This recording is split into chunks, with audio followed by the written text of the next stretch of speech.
Well, hello and welcome back. I'm sorry it's been a minute since I've uploaded, but really we're just going to get these Yap Session videos out because I don't know what to do, so until I figure out what to actually do with my time, I'm going to make these cobbled together quick videos. So let's get into it. Feral Omnics, but they're vampires? Let's go! What I really mean is I'm going to make a Feral Omnic, but he's a vampire flavored for a hero concept since we need more Omnics, and I'm going to make him a support and all that, so we're just off the dome. We're just going to go with whatever we go with. I'll probably look up terms as we go, so let's do it. First things first, we need to decide his origin and his role and all that. So firstly, obviously, he's a support. Let's make it from Transylvania and make the vampire theming more on the nose.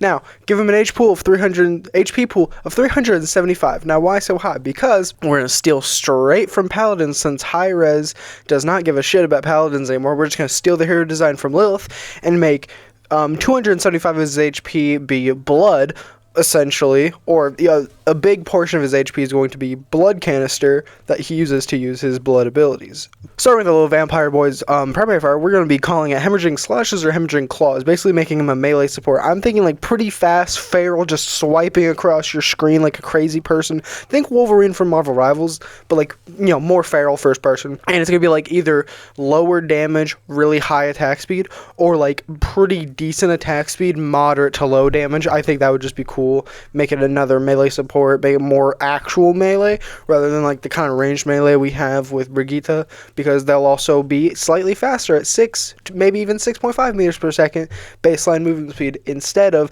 the normal 5.5. I think 6 would be good. Have another character aside from Tracer and Genji with a 6 meter per second movement speed at base.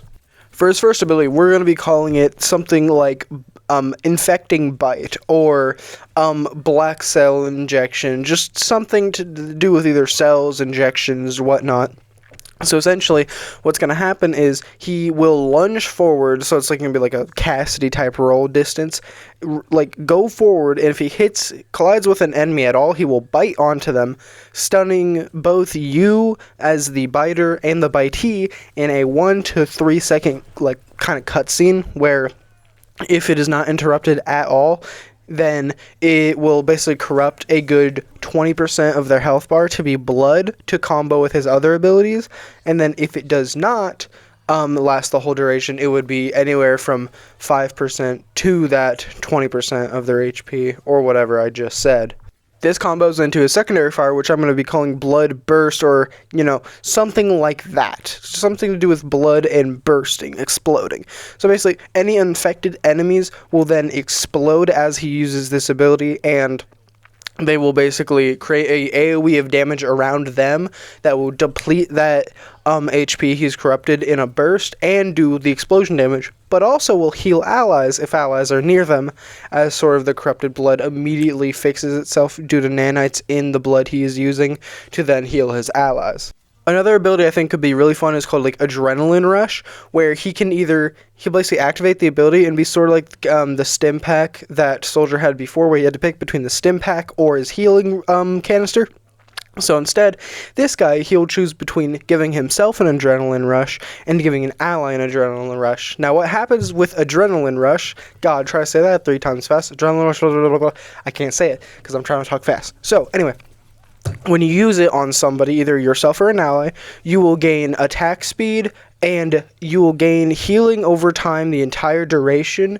I think it's 20 healing per second is the... Whatever your role passive healing is, it'll do that the entire time no matter whether you're getting hit or not, as well as giving you attack speed. Maybe something else. I don't want it to give movement speed or like increasing damage, so maybe you get damage reduction a little bit, like 10% or something. I don't know. You can inflate this ability the most because honestly, I think something called Adrenaline Rush should be a pretty decent ability, all things considered. Another ability I thought of could have been something like he uses like his blood. Oh yeah, by the way, when he uses Blood Burst, he has to consume some of his life force blood. Same thing with the Adrenaline Rush or Jab, whatever we're calling it. And this would also go into something like maybe give him a separate ability, or another ability, I mean, where he can essentially just slash his hands, like he can stab himself, cover himself in the blood canister blood, and then slash forward to send out a projectile similar to like Vendetta or Fire Strike, or maybe he jabs it into the canisters, or the canisters like inject it into his hands, and then just like an X slash to make it more different from those ones. Just giving him a little bit of range capabilities, I think would be a good idea, and give him more things to use his blood pool on. And then make his ultimate ability something called Bloodborne Illness, where essentially he will burst out blood in a 20-meter radius around him, injecting every ally around him and every enemy around him, either corrupting blood or giving a half effective adrenaline rush ability. So if you have your entire allies around you in a 20-meter radius, then you use your ultimate, they will get a half as effective adrenaline rush, so like half the HP per second, half the attack speed, half the damage reduction, whatever we're doing, but everybody gets it instead of just one. And then on top of that, every enemy hit with it will also gain corrupted blood equal to 20% of their max HP, so then he can blood burst in the middle of a brawl fight. And then bada bing, bada boom, his allies are healed, they're taking a shit ton of damage, and he's sort of helped his allies and done damage at the same time, sort of having the sort of Moira duality-ness, but actually having a utility, which I think could make him fun. Then you could give him, like, I don't know, give him like a quick little wall climb passive or a cling passive. I don't know, I want a character with a wall clinging passive to where they can climb up a wall and cling to it. That'd be sick as fuck. Maybe we can do it with the Feral Omnic. But yeah, that's my Feral Omnic. I'll give my last thoughts after this. Holy shit, I've never talked so fast in my entire life. While that last statement was not necessarily true, that's not important right now. So, what about him can we talk about? Well, let's see. The blood infection, the infecting blood cannot be cleansed from Suzu. So if you try to use Suzu to cleanse the infected blood, it does not work because Suzu would have to get into your bloodstream.